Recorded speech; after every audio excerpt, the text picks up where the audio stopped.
Welcome to SHARE's webinar, The Importance of Genetic Testing for Breast and Ovarian Cancers for Early and Late Stages. My name is Ibis Phoebus Sampaio, and I'm the Senior Director of Programs here at SHARE. Now it is my pleasure to introduce Dr. Sara Hurvitz, who is an Associate Professor of Medicine at the University of California, Los Angeles, in the United States. She is the co-director of the Santa Monica UCLA Outpatient Oncology Practice, medical director of the Clinical Research Unit of the Johnson Comprehensive Cancer Center of UCLA, and the director of the Breast Oncology Program, Division of Hematology Oncology at UCLA. Dr. Hurvitz is a member of numerous professional organizations, and her research interests include the preclinical and clinical evaluation of cutting-edge targeted therapies for breast cancer. She has served as principal investigator for over 25 Phase 1, 2, and 3 international breast cancer clinical trials and has presented the results of her breast cancer research at multiple national and international symposia. Dr. Hurvitz has received numerous honors, including in 2007 a Young Investigator Award from the American Society of Clinical Oncology.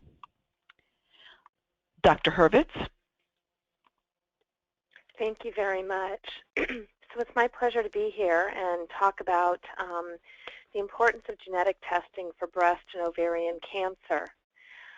So today we're going to discuss the incidence and survival rates very briefly of breast and ovarian cancer as it relates to the United States statistics.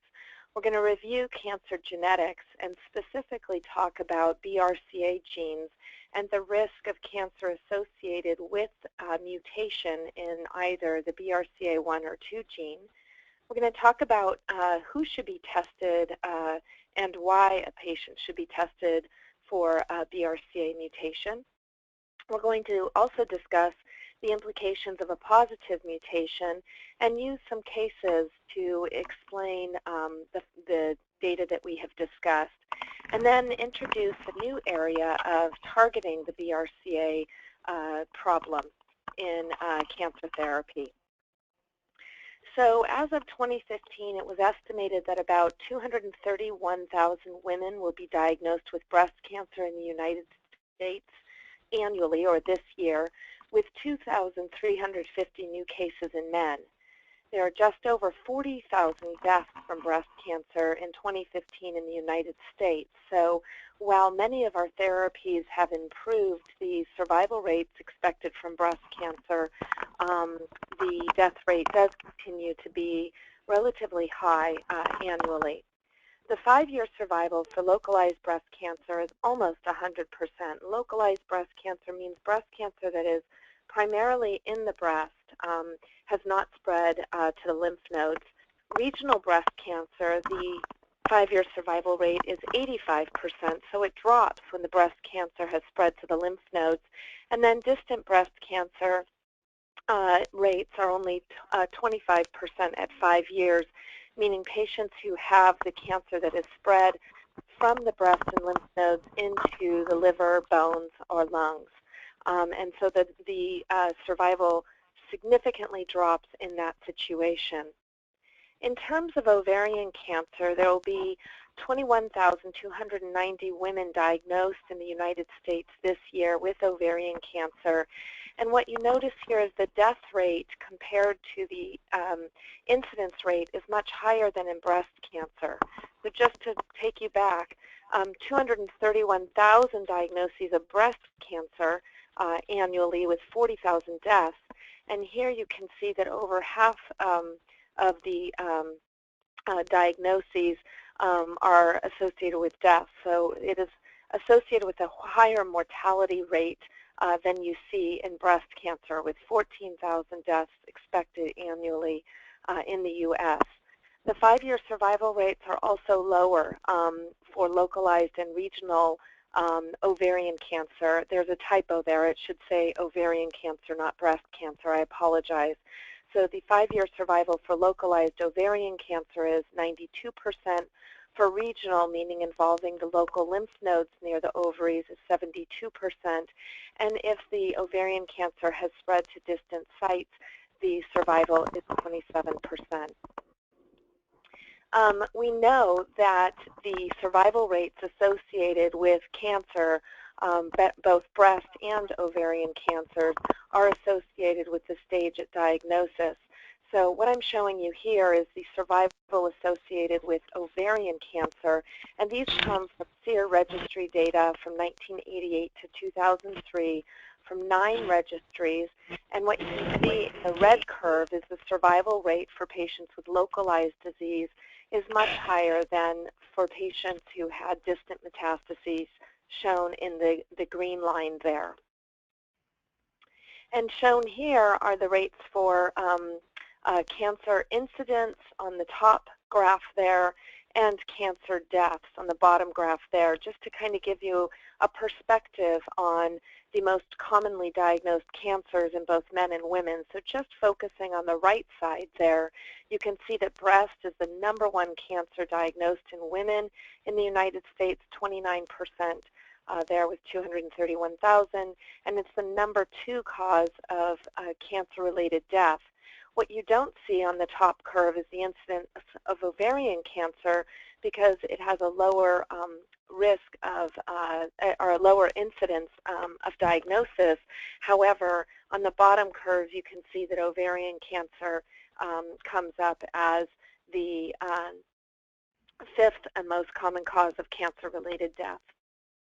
Moving on to cancer genetics now, what I want to point out is all of the cancer diagnoses. Cancer is genetic. It is a problem with the genes in a cell.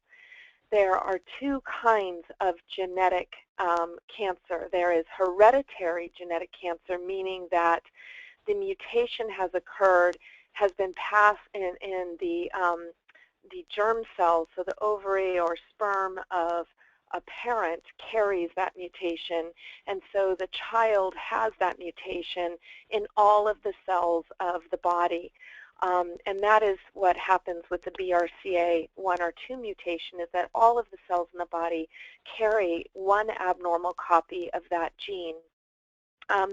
For non-hereditary cancer, the person starts out with normal cells in their body and then later on acquires mutations to one of their cells in their body that leads to further mutations and then to cancer. So the main difference between non-hereditary cancer and hereditary cancer is that in hereditary cancer, when a person is born, they've already started out with one mutation in all of the cells in their body. So it takes a second or third event to lead to cancer. It doesn't take as many events that can lead to cancer. So you may ask, what are the second mutations and third mutations that may happen, or even first mutations in non-hereditary cancer that can happen?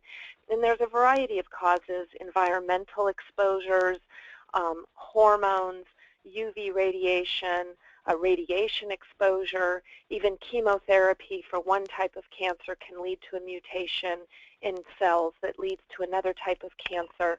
So it's a multi-step event that leads to the genesis of cancer in both non-hereditary and hereditary cancer. This is the distribution of cancer, and we can see here that majority of cancer is sporadic, meaning it happens in patients who are not born with a mutation that is carried in each of their cells. That's 60%. And then in 30% of patients, we see that the patient has a familial history of cancer, but we can't detect there's actually something that a gene that was affected in all of the cells of their body that they carried. And then 10% of patients have hereditary cancer, where we can actually identify the germline mutation that has predisposed them and put them at high risk for developing cancer. So I want to review, this graph here is called a pedigree, and if a person goes to a genetics counselor, the genetics counselor, first thing they're going to do is ask about your family history, and the goal is to get at least two different lines, 2 different the parents and the grandparents, and if possible, even further than that, but at least 2 past lines to sort of tell a person's story. When the circles are females and squares are males, the darkened or the black fill-in indicates that a person was affected by a cancer and is a carrier, and then the dot in the middle means that the person is a carrier but has not acquired the disease. So it's helpful as you're reviewing papers and reading textbooks or even looking at your own pedigree to understand this sort of nomenclature.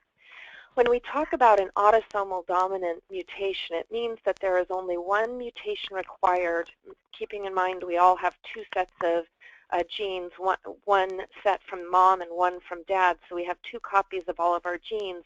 And in an autosomal dominant situation, 1 mutation is required to show the phenotype. So in this case, the phenotype is an increased risk of cancer. For the BRCA mutation, each child of an affected parent has about a 50% chance of inheriting the mutation. We know that with autosomal dominant mutations, a child cannot inherit the mutation their parent does not carry, so it doesn't skip generations. Incomplete penetrance. Penetrance means that whether or not the phenotype in a person is shown. So will that person who's carrying the mutation actually develop cancer? And that's what penetrance means. And we know that with the BRCA mutation, not 100% of patients who carry a BRCA mutation will develop cancer. So that's called incomplete penetrance. Not all of them show the phenotype of cancer. And so it may appear to skip family members, and the only way to know if a family member is an unaffected carrier is by doing the genetic test. Now, I know a lot of this is a lot of heavy information here. This is meant to be kind of an introduction, but you know, indeed there are courses held on genetics, so it's a very difficult concept to follow, and I'd encourage you to re-listen to the recording and read a little bit further to better understand this. So what are features that suggest a patient may have a hereditary predisposition to cancer? Well, if a person comes into a high-risk clinic, we will take their pedigree, we'll take their family history, and if we note that there are 2 or more related individuals who have a cancer diagnosis under the age of 50, so mother who is diagnosed at the age of 42 with breast cancer and an aunt with ovarian cancer under the age of 50, that's a high indicator that something is going on genetically. If there are several generations with related cancer diagnosis in the same bloodline, so meaning along the maternal bloodline or along the paternal bloodline, unusual tumors such as male breast cancer, ovarian cancer, and sarcoma also make us think about whether or not there may be a genetic component.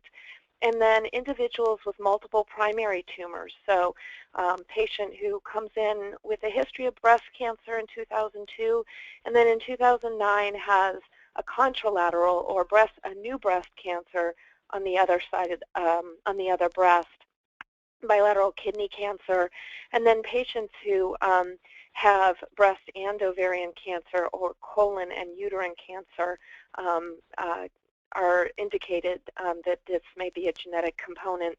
And then ethnicity, namely Ashkenazi Jewish women and men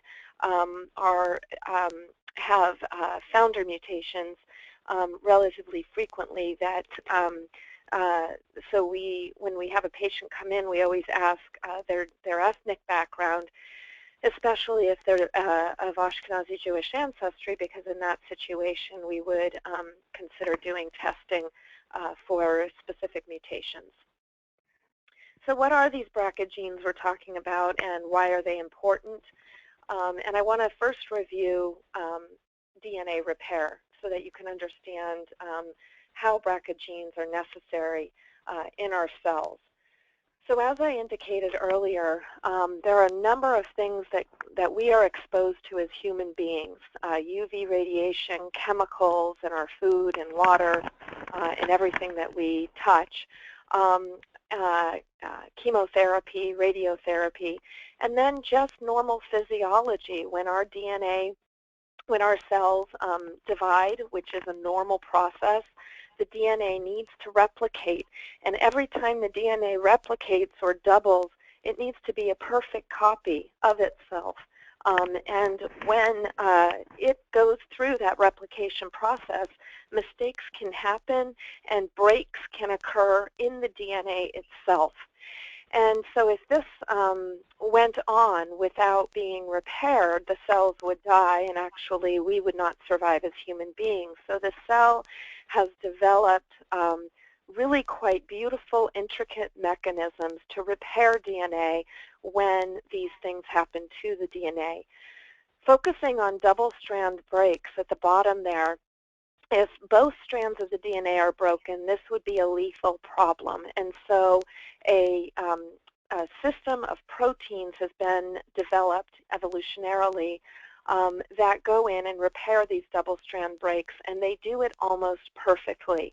And they do it through a process called homologous recombination, which is controlled by the BRCA1 protein and BRCA2 protein. There are also some other backup pathways that fix single-strand breaks and replication lesions and base damage, so other forms of damage that are not necessarily lethal. And the protein that is involved in this repair, called base excision repair, is called PARP1. PARP1 does repair DNA, but it doesn't always do it with 100% accuracy the way that BRCA1 and BRCA2 do. All right, so let's move on. I'm going to review this a little bit more. So this here is a pictorial on the top. You can see 2 copies of DNA, and the lower copy, the blue one, has a break in the double-stranded DNA. And when that happens, it calls into the cell a group of proteins called BRCA1, shown here, the green protein sitting on the blue strand, as well as BRCA2, and a number of other proteins called RAD51, DSS1. If you read papers and are interested in BRCA1 and 2, you'll read a lot about these. And they come in and they perfectly repair the DNA. If this is an error-free system. So what happens if you only carry 1 copy of the gene to make that BRCA1 protein, or 1 copy of the gene to make that BRCA2 protein, is you may not have enough of that protein there. And if a cell, if you have 1 copy, you can make enough of that protein for normal cells to survive. But in a, let's say, breast cell, a second event may occur, let's say UV radiation or radiation for Hodgkin's disease or some other unknown event may come in and may mutate that second copy of the BRCA gene. So now the patient has no functioning BRCA protein being made. And when that happens, there are mistakes in the cell that are unrepaired. And a protein system called PARP comes in and tries to repair that DNA. And as I said earlier, PARP is error-prone, so may not fix the DNA perfectly. So I just want to focus a little bit on BRCA1 and BRCA2 here. BRCA1 was discovered in 1994, was cloned, and BRCA2 in 1995. So these are relatively recent discoveries. The BRCA1 is located on chromosome 17 and BRCA2 on chromosome 13, and these were the first breast cancer susceptibility genes to be cloned. That doesn't mean they're the only genes involved in the development of breast cancer, but they're the first to be cloned. And they code for these BRCA1 and 2 proteins that I showed you on the last slide. So if DNA damage is not repaired properly, the cells will develop additional genetic alterations, and that will lead to cancer. So we now talk about this hereditary breast and ovarian cancer syndrome, and this is associated with an increased risk for breast and ovarian cancer. both ductal, invasive, and in situ, and also rarely invasive lobular cancer. BRCA1 gene mutations are more associated with triple-negative breast cancer and high-grade breast cancer, and BRCA2 is more likely to be hormone receptor positive and sometimes HER2 positive. We see patients develop a second primary breast cancer in the opposite breast, and we see men who have breast cancer more commonly have an association with BRCA2 mutations. In terms of ovarian cancer, carriers of the BRCA1 or 2 mutation more commonly have epithelial ovarian, fallopian tube, and primary peritoneal cancers. These cancers are caused by mutation in the BRCA1 and 2 genes, and the incidence of these genetic variations varies depending on an ethnic background. So in the general population, 1 in 500 women has it. In the Ashkenazi Jewish population, 1 in 40. And there are 3 mutations that we look for in women who are Ashkenazi Jewish, because those are called founder mutations, and they're most commonly seen in women of this ethnic background. So again, I showed you this earlier, sporadic cancer, familial cancer, and then hereditary cancer on the left side. And if you just look at the piece of the pie that's hereditary breast cancer, 7 to 10%, and then highlight it, you can see that the majority are BRCA1 mutations, 52%, and then BRCA2 is the second most common, and then there are other genes, some of which have been identified, but are not as commonly associated with hereditary cancer. In terms of cancer risks associated with the hereditary breast and ovarian cancer syndrome, breast cancer, the general population, 12% of women without a mutation will develop breast cancer in their lifetime, but if a woman carries the BRCA1 mutation, it's 50 to 80%. Women who carry the BRCA2 mutation, 40 to 70%, will develop breast cancer in their lifetime. For ovarian cancer, it's much less common, as I showed you earlier. Only 1 to 2% of persons in the general population will develop ovarian breast cancer. BRCA1 mutations are more commonly associated with ovarian cancer. Up to 40% of patients with a BRCA1 mutation will develop ovarian cancer in their lifetime to age 70. And for BRCA2, up to 18% will develop ovarian cancer. As you can see on the bottom there, male breast cancer is relatively uncommon, period, but only 5 to 10% of patients with male breast cancer, 5 to 10% of patients with a BRCA2 mutation will develop male breast cancer. And we also see prostate cancer increase and potentially pancreatic cancer increase as well. So here's the prevalence of a BRCA mutation in the United States. So what percentage of patients have a BRCA mutation according to their ethnic group? So you can see for African American patients, it's relatively low. I currently only have 1 patient in my clinic, and all I treat is breast cancer, who is African American with a BRCA mutation. It's higher for women of Ashkenazi Jewish ancestry, especially those founder mutations in BRCA1. Asian Americans, it's very uncommon. Caucasian women, only 2 to 3%. And then Hispanic women, about 4%. Now, the problem with women of color, with data of women with color, is that we don't have as much data as we do for Caucasian patients. So this is an area that really requires more research to understand better in the United States the risks of these genetic mutations. So let's go on and talk about genetic testing. First of all, why wouldn't people get tested? Why don't they get tested? We note there's some literature suggesting that only about 30% of the estimated 35,000 breast cancer patients with BRCA mutations have actually been identified.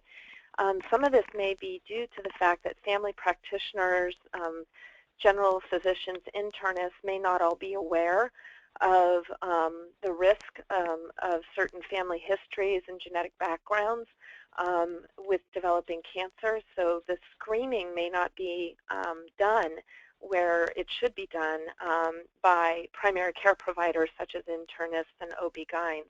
It's very important for patients to be asked about their family history when they're seeing their doctors, so that patients can be identified and appropriately screened. There's also some misconception on the part of clinicians that maybe knowing the BRCA, the status won't change clinical screening or preventive therapy or management of therapy. For example, clinical trials. I've had some patients come to me as a second opinion who had a very telling family history and had metastatic breast cancer, but had never been screened for the BRCA mutation because they were told by their oncologist that they already have metastatic cancer, so what good is it to know whether or not they carry the BRCA mutation? It is very important for patients' family members to be aware of it because family members can be screened, but it's also important because now clinical trials are ongoing that are evaluating therapies that target the BRCA problem. Also, the test has been very expensive, and insurance will only cover testing for patients who meet the NCCN guidelines, so this has been a problem. One good thing is that in 2013, the Supreme Court ruled that one company cannot patent a human gene, and thus this allowed other companies to test for BRCA mutations. And so this has taken away that monopoly effect that existed prior to that ruling, in which one company could set the price for doing BRCA testing. Now there are multiple different companies that can test for this, and this should drive the price down over time. Testing has become more a standard of care. In the last 5 years, I've seen a major shift with many more physicians ordering testing, so I think this is a positive thing. We're also seeing a shift in the guidelines. That is, guidelines are becoming more inclusive. For example, testing women under the age of 60 diagnosed with triple-negative breast cancer and having more inclusion criteria based on ovarian cancer family history.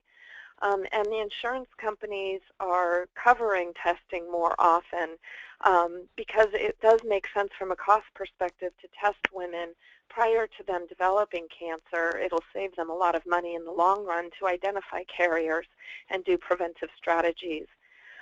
There are now state and federal laws that protect against insurance discrimination due to genetic information because this was a huge reason why patients would not get screened in the past that I would encounter in my clinic quite often as a reason why patients did not want to go through genetic testing.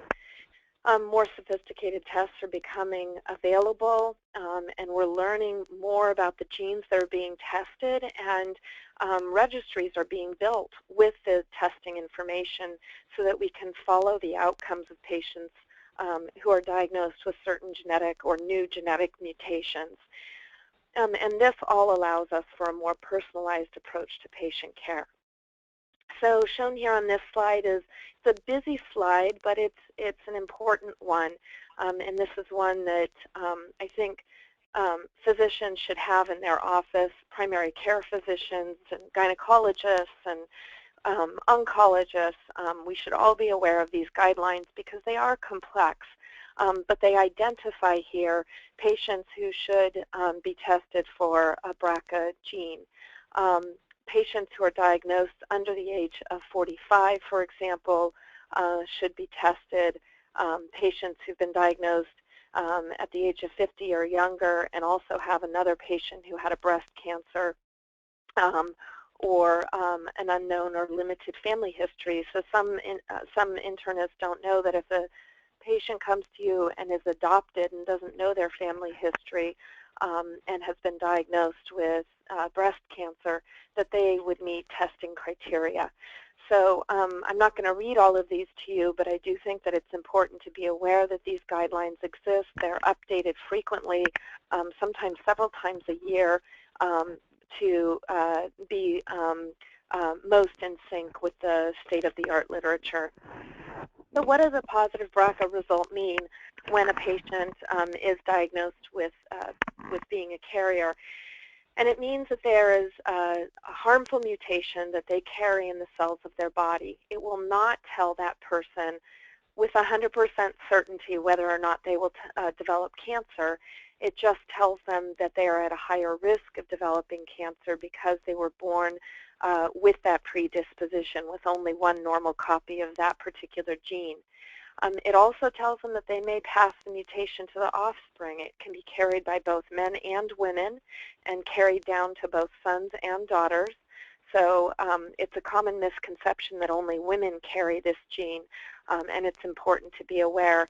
If a person is diagnosed as carrying a particular gene, then her or his blood relatives can be tested just for that gene, which is a very cheap test and easy to do by blood or saliva.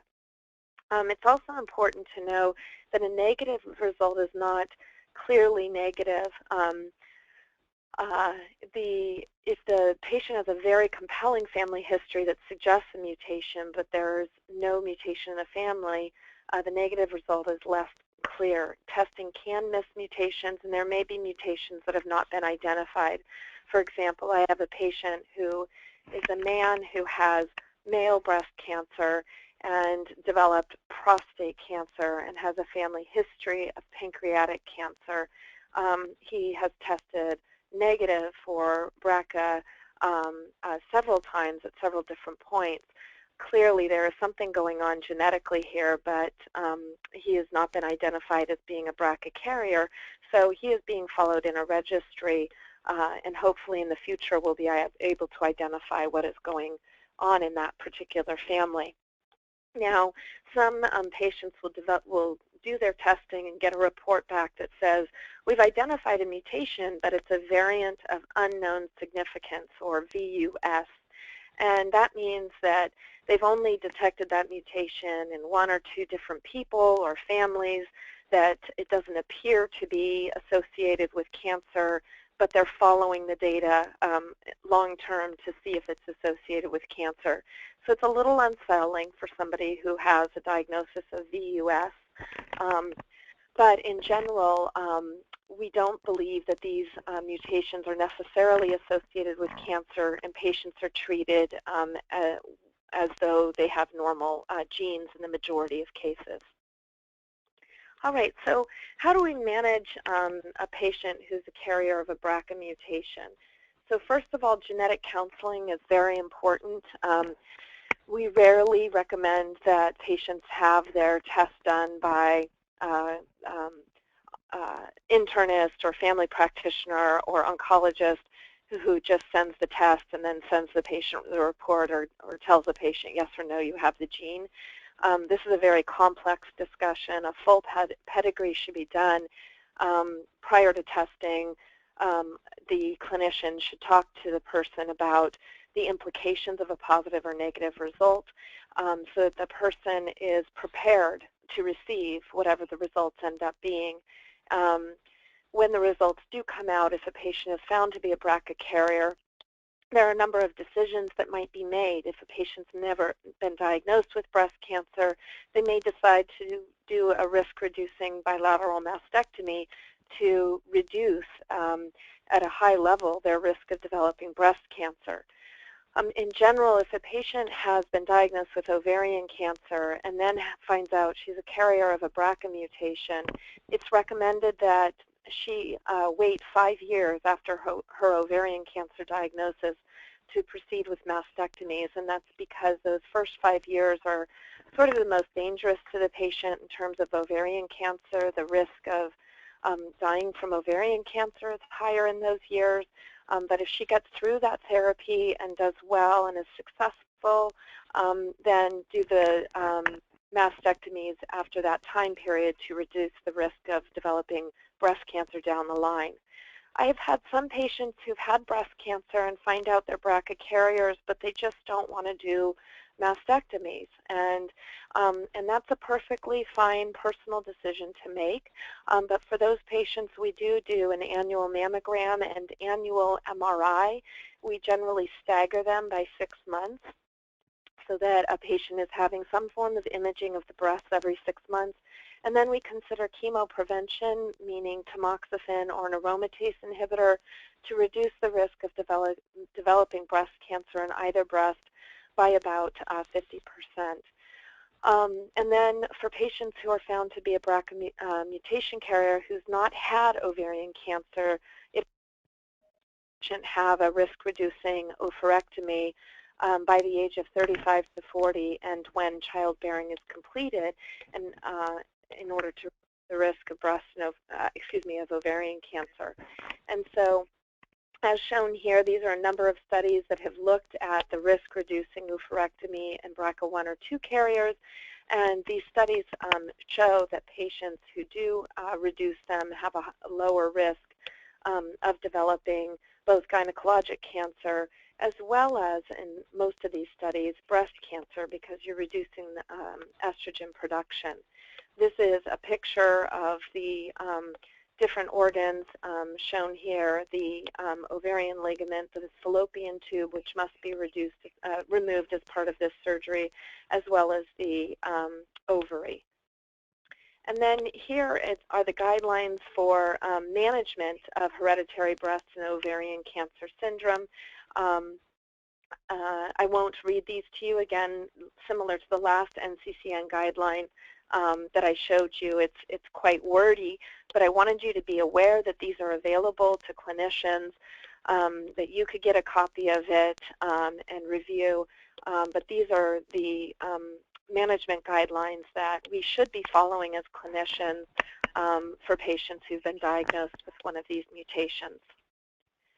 So let's look at a case to help put it in perspective here. And this first case is a 35-year-old woman who presented to her clinician with a palpable left breast mass that she felt when she was showering. She's a healthy woman with no family history of breast cancer and no significant medical history, but her grandfather on her father's side, she was told, came from Poland and was of Ashkenazi Jewish ancestry. And so she gets a biopsy done of the breast mass, and it shows triple negative, meaning hormone receptor negative and HER2 negative, invasive ductal carcinoma. So she's referred to a genetic counselor, and this is her pedigree here. And shown on the bottom here with the circle and the dot is the patient who has left invasive ductal carcinoma that's triple negative. She has a sister who's not been affected, a brother, her brother's had a son. And then you can see in the above her some unaffected carrier relatives. So this is like the pedigree I showed you earlier. So she did a high-risk hereditary breast cancer panel due to her age. So she did not just get the 3 founder mutations done due to her distant Ashkenazi ancestry, because she's 35. So they did BRCA1 and 2 testing, as well as these extended tests that are indicated for patients who are younger, as she is. And they showed a deleterious mutation, meaning a mutation that's been shown to be associated with the development of cancer. And so she's been diagnosed with HBOC, hereditary breast and ovarian cancer syndrome. And it's determined that she's now at increased risk for not only this cancer, which she has, but for a second breast cancer down the line and ovarian cancer. And so it's recommended that her family be tested. Now, she has a twin sister who is most certainly, because they have the same genes in their body, a carrier. And then they go through the family, and the pedigree I showed you earlier shows who is found to be a carrier here. And you can see the family history as well here. So what do you do for treatment? And essentially, she discussed with her surgeon doing a risk-reducing surgery such as bilateral mastectomy. She talked about fertility. She had not yet had children, and so she wanted to discuss fertility. With her doctor, she's referred to a fertility specialist because she has not yet married and doesn't have a partner. She's talking about egg preservation and surrogacy, and is making a decision about when to have her bilateral Salpingo-Oophorectomy. So that doesn't encompass all of the management of her current cancer, but tells you sort of how the clinicians think through management of the fact that she is a carrier of a mutation in the context of her known cancer. Case study 2 is a 38-year-old woman who presents to her surgeon, to a surgical oncologist in a high-risk breast clinic because of a family history of breast cancer. So a geneticist comes down to meet with her and took a family history from the patient.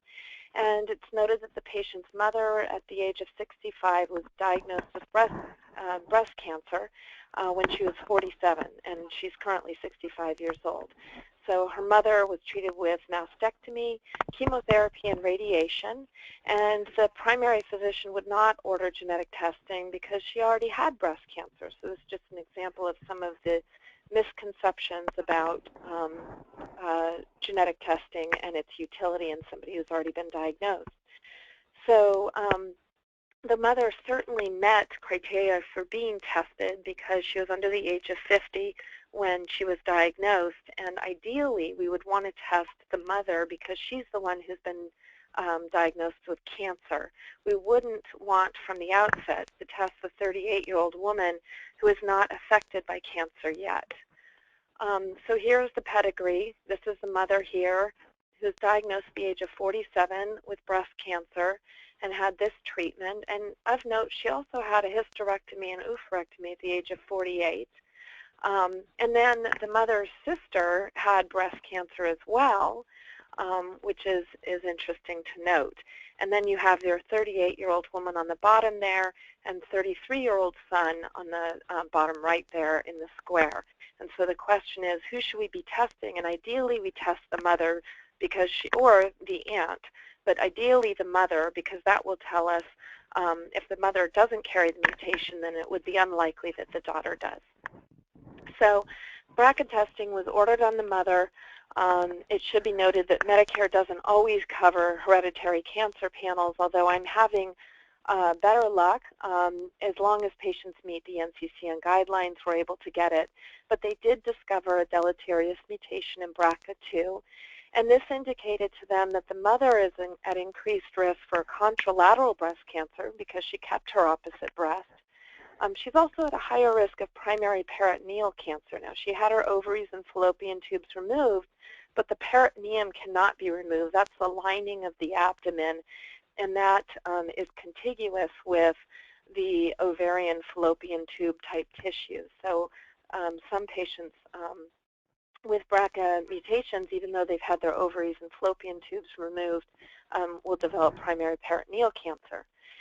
The daughter was counseled regarding the fact that her mother had this mutation identified, and then the daughter's blood was sent just for that one mutation her mother had, and the daughter was negative, so she did not get the mother's gene.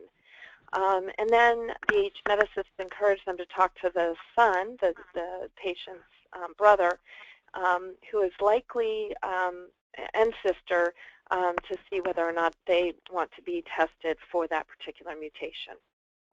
All right, so in the last bit of my conversation, I want to talk about targeted therapy for BRCA mutation carriers, and I sort of began this discussion earlier talking about PARP. So the reason that we're talking about targeted therapy is more and more for all tumor types, for ovarian cancer, breast cancer, lymphomas, lung cancers, colon cancers, we are moving away from classifying tumors by how they look under the microscope, what their architecture is, how the cells organize themselves, and more we're classifying them by the molecular problems that cause them to behave like cancer. And so this understanding and the molecular underpinnings of cancer is allowing us to move away from treating tumors all with chemotherapy that kills indiscriminately those cells that are dividing, and move toward treatment that is rationally targeted toward the molecular problem that is causing the tumor cells to behave badly. So developing a targeted therapy has the benefit that it may leave normal cells alone, but in order to develop this type of therapy, it requires that we have an understanding of the underlying biological problems that cause these normal cells to become malignant, and it also requires us to have a knowledge of how the cancer cells are different from normal cells. The goal is to develop less toxic, more effective therapies, and there are many examples of this having occurred with drugs like trastuzumab or Herceptin, pertuzumab, TDM1, drugs for lung cancer and other cancers that are targeted toward those problems that have had huge successes. So one of our questions was, could chemotherapy be used in a more targeted fashion? Should we be using particular types of chemotherapy for particular types of tumors? And something that was noted in the laboratory and in the Petri dishes was that platinum-type therapy, carboplatin, cisplatin, may be more effective against triple-negative breast cancer. So a study called the TNT study was done that enrolled patients who had triple-negative metastatic breast cancer. These are typically high-grade, poorly differentiated, aggressive tumors. All we have is chemo to treat them with. And the question became, is indeed clinically platinum better than a taxane for these tumors? Now, I mentioned earlier that triple-negative breast cancers are more often associated with BRCA1 mutations, and so in this study, they enrolled patients who had BRCA1 mutations and also patients who did not have those mutations. And what they showed was, in the upper curve here, that all patients, there are 376 patients enrolled in this study, the platinum drug and the taxane, the carboplatin and the docetaxel, were sort of equally, very closely to equal, affected the response rate. So patients tended to have similar responses regardless of which one they received. And when you crossed them over at the time of progression and allowed the patients who had carboplatin to get the docetaxel and those patients who had docetaxel to start with to switch to carboplatin, they again had similar responses when you look at all patients together. But when you break it out by those patients who have BRCA mutations, you see an interesting story develop. This is a progression-free survival curve. So everybody starts with 100% at the beginning of the trial. No one's disease has progressed or grown. But as you go further in time, just focusing on the dashed lines, you can see that the patients in the orange dashed line are the carboplatin-treated patients who had a BRCA1 mutation. So just looking at that, they are surviving longer without their disease progressing compared to the blue dashed line, which is docetaxel in patients who are BRCA mutation carriers. So in patients with a BRCA mutation, we are seeing the patients do better with platinum compared to taxane, and that may have to do with the way platinums work on the DNA. Indeed, objective response was similarly improved in patients who had triple-negative breast cancer with a BRCA mutation, such that the platinum is performing better than the taxane for patients who carry a germline BRCA mutation. Now, the numbers are small, but this is the first data that we're seeing that shows us that patients with a BRCA mutation may have differential response to a particular type of chemotherapy. And it's this sort of data that is making us want to use platinum drugs more frequently in patients who have BRCA-associated breast cancer. So this is kind of it's kind of a targeted therapy because we're understanding how to repurpose chemotherapy in a targeted patient population. But I want to move on to the discussion of PARP inhibition in patients who have BRCA mutations. I showed you this pictorial earlier and explained to you that patients who carry only one gene for BRCA1 or BRCA2 are able to make normal amounts of BRCA1 and BRCA2 protein in their cells. But if one of the cells in their body, either in the ovary or the breast, for example, has a second mutation occur in that gene, then no BRCA protein, either 1 or 2, will be made in that tumor cell, and the cell will be relying on backup pathways such as PARP to come in and repair those double-strand breaks. So PARP is another enzyme or protein that comes in and performs base excision repair. It fixes single-strand breaks.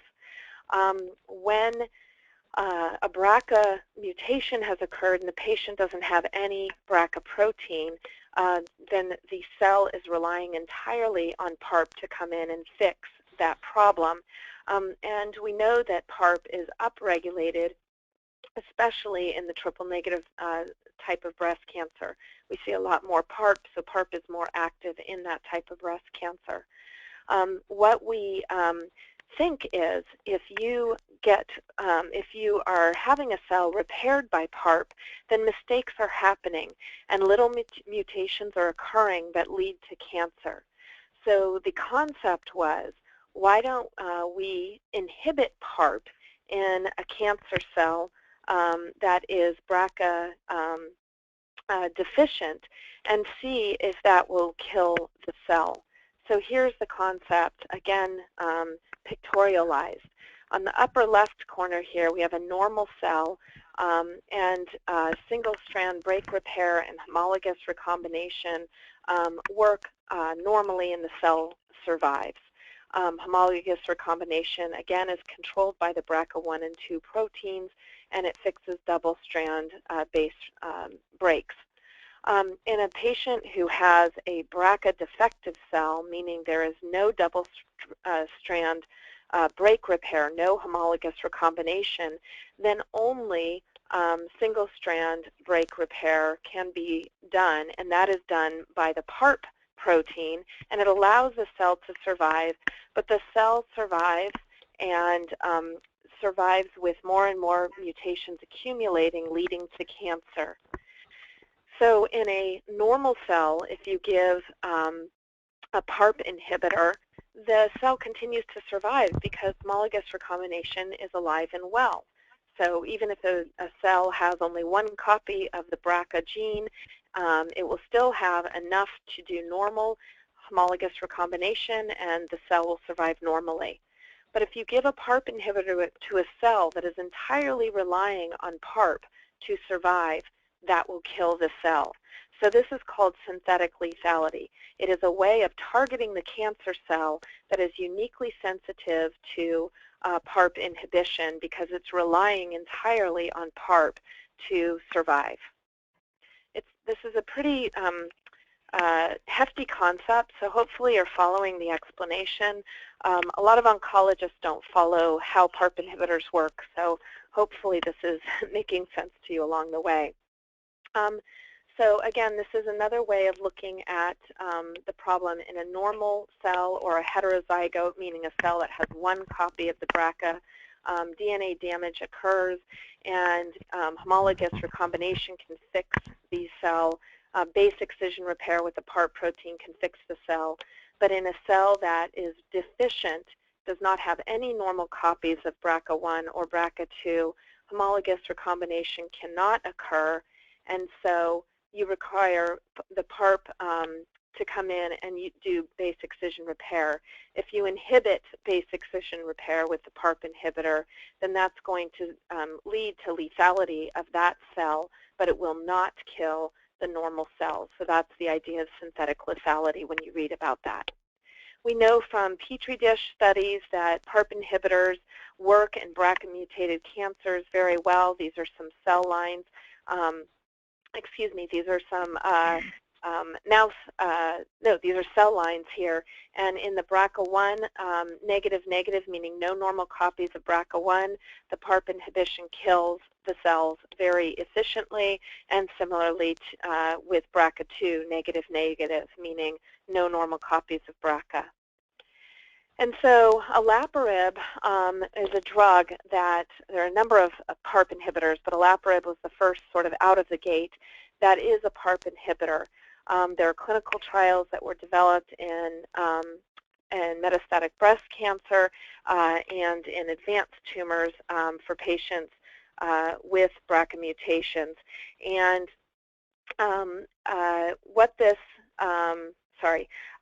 there was actually an FDA approval of olaparib for women who carry the BRCA mutation who have ovarian cancer after they've progressed after at least 3 lines of treatment.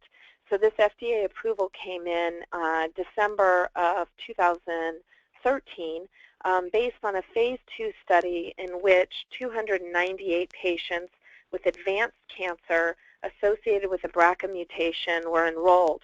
193 of these patients had ovarian cancer, and most of them were platinum resistant. The objective response rate for patients who received olaparib was 31%, and the overall survival was 14 months. About 40% of patients had stable disease. And so based on these very promising data, especially in ovarian cancer, the FDA approved this drug through its accelerated approval program in December of 2013, and the European agency, regulatory agency, also approved it, but only for platinum-sensitive ovarian cancer. So that's a pretty important result that underscores the importance of testing for BRCA mutations, especially in ovarian cancer, because of the availability of this drug now, which is a targeted therapy for patients who are BRCA carriers. There's also other PARP inhibitors that are being evaluated. One of them is called BMN 673. The new name for it is talazoparib. And in this study, patients with germline BRCA mutations who carried breast cancer, who developed breast or ovarian cancer, also lung or sarcoma were included, but I'm going to focus on the breast and ovarian cancer.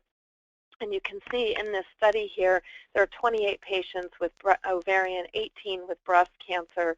These patients were heavily pretreated with about 3 different lines of therapy previously, and you can see the rates of BRCA mutation in each of these cohorts here.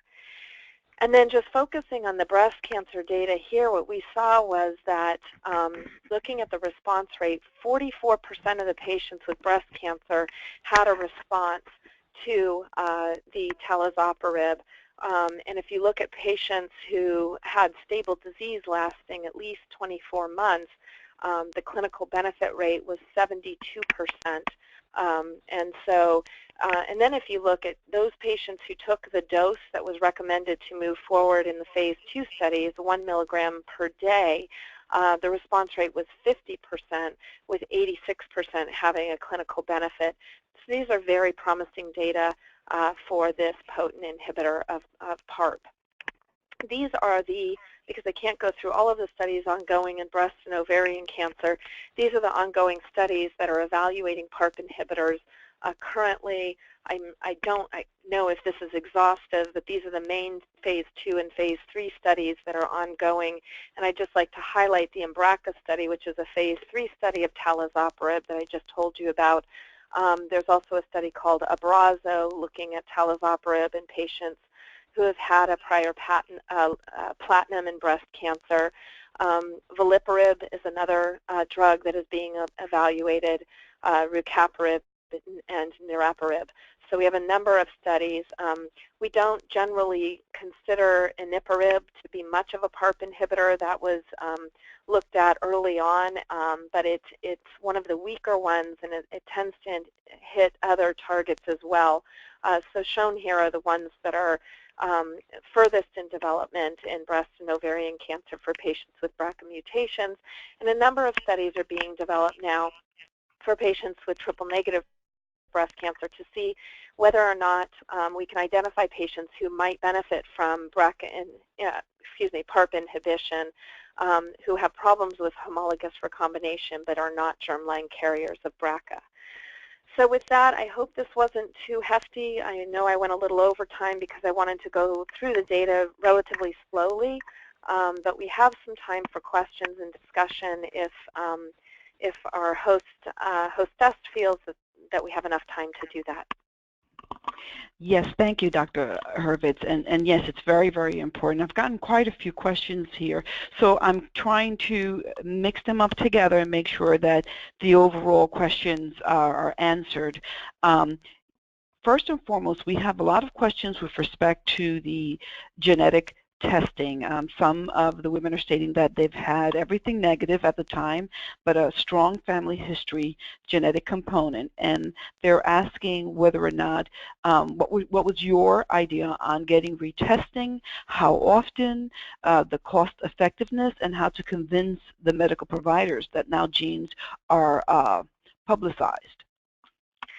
So yeah, this is an area that is evolving rapidly. What I tell my own patients is that I think if you have a very compelling family history, it's important to be seen once a year, whether or not you have cancer, a cancer diagnosis. It is important to be seen once a year in a high-risk clinic. Usually these are run by a surgeon and or medical oncologist with a genetics counselor there. A breast exam is done, MRI is ordered, discussion regarding the need for testing of abdominal ultrasound, etc. All of these are gone through. Not all centers have a high-risk clinic, but most large academic centers do. So if you can get to a larger center that has a genetic or a high-risk clinic available, they're usually called high-risk breast clinics, but sometimes high-risk ovarian cancer clinics. This would be a good opportunity because then you would be receiving annually sort of the up-to-date guidelines of whether or not retesting is indicated or whether or not new genes have been identified for which you should be tested. Currently, if I have a patient who's been tested in the last 3 or so years, there's not a whole lot new in terms of what one should be tested for. But if I have a patient who was tested 7, 10 years ago and was negative and the family history is very compelling, I certainly do send them back to the genetics counselor to discuss extended testing. This is an area that is sophisticated.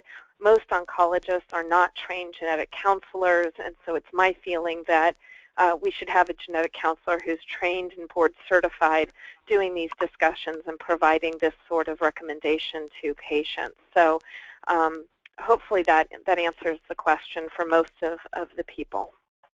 Okay. The second question I have is the person is stating that she has 4 sisters.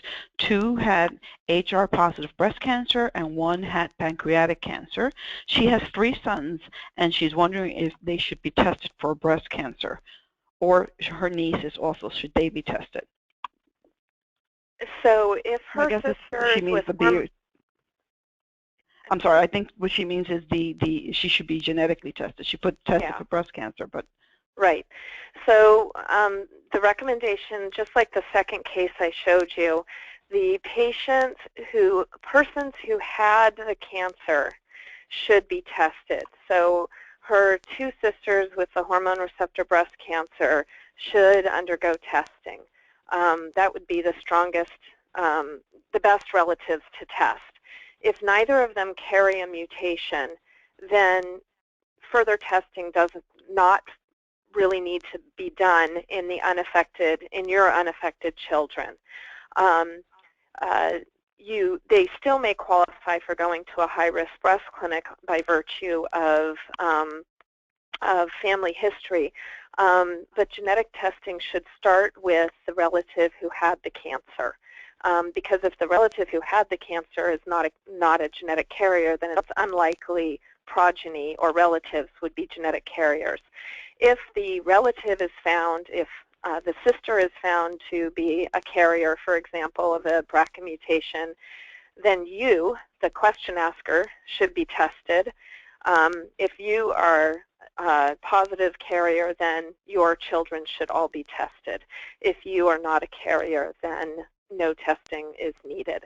So again, these sorts of detailed discussions are best had with a genetics counselor, if at all possible, or an internist who, if they're experienced in doing this sort of screening, because a full family pedigree should be discussed in this context to sort of give you personal guidelines.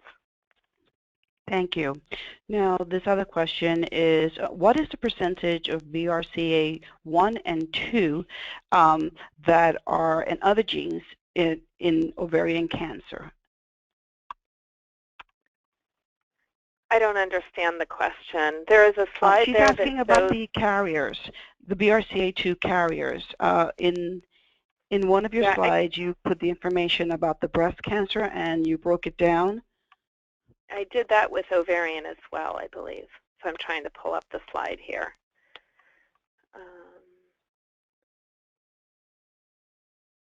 So this is the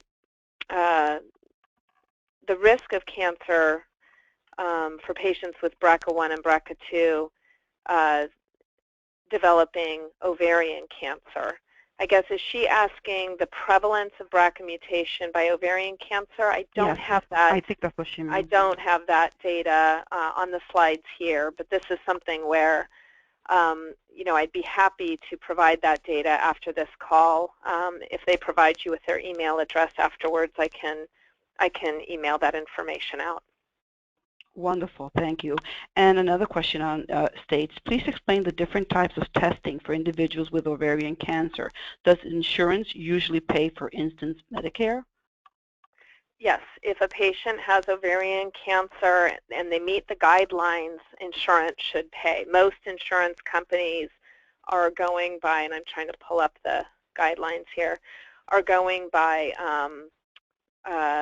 guidelines now, so by the NCCN guidelines in particular. So if a patient is found to be in a category that meets those guidelines shown here, then they should be able to have testing. So, for example, if a patient has personal history of invasive cancer, it's on the left row, second from the bottom there, then they meet the guidelines automatically to have BRCA testing done, and the vast majority of insurance companies will provide that. I've not run into one where they go against those guidelines.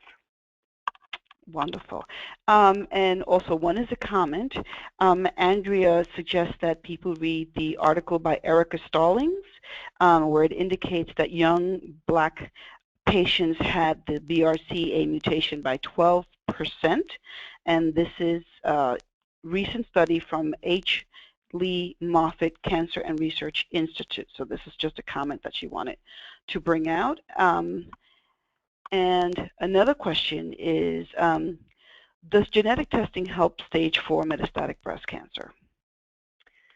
Yes, I still believe if a patient meets the guidelines for testing, that they should be tested even if they have metastatic breast cancer. The availability of clinical trials for BRCA carriers is an important thing to consider. There are studies of PARP inhibitors that are only allowing patients on who have BRCA mutations, because at this point that's where PARP inhibitors appear to be most effective. And so it provides patients with a good opportunity to enroll in a clinical trial. And in my view, it won't just be PARP inhibitors in the future that are being tested for patients who carry BRCA mutations, but as more therapies are being developed that target homologous recombination, there may be other targeted therapies developed that a patient would be eligible for. In addition, some patients with metastatic breast cancer live many, many years. I have patients living with metastatic disease greater than 10, 15 years because it's slow growing, hormonally driven, or HER2 positive. And in those situations, doing things such as an oophorectomy or mastectomy to reduce the risk of a brand new cancer may be indicated. And finally, knowing the genetic answer for a patient, regardless of what stage of disease she has, may be important to her family because family members should also be tested for that mutation. Thank you. And the last question that we have time for is, do you have any further information on Latinas and the BRCA1 and 2 mutation? Do I have any? I missed the question. Do I have any more information? If you have any information related to Latinas with breast or ovarian cancer and the BRCA1 and 2 mutation. I don't. Not more than I provided. In my opinion, and I treat a lot of Latina women being in the Los Angeles area. In my opinion, we need to screen all women, regardless of race or ethnicity, according to the guidelines. There are women we have detected in my own clinic who are carriers of the BRCA mutation who are Latina, and so it's not as though this hasn't been super well studied, so the fact that we're not reporting high percentages of Latina women with a mutation may be by virtue of the fact that there's not enough data to give us those accurate numbers. So again, I go back to family history is critically important to know, and those women who appear to be at high risk for genetic predisposition should absolutely be tested regardless of race or ethnicity. Thank you. So we'd like to thank Dr. Hurvitz for a great presentation, and thank you all for your participation.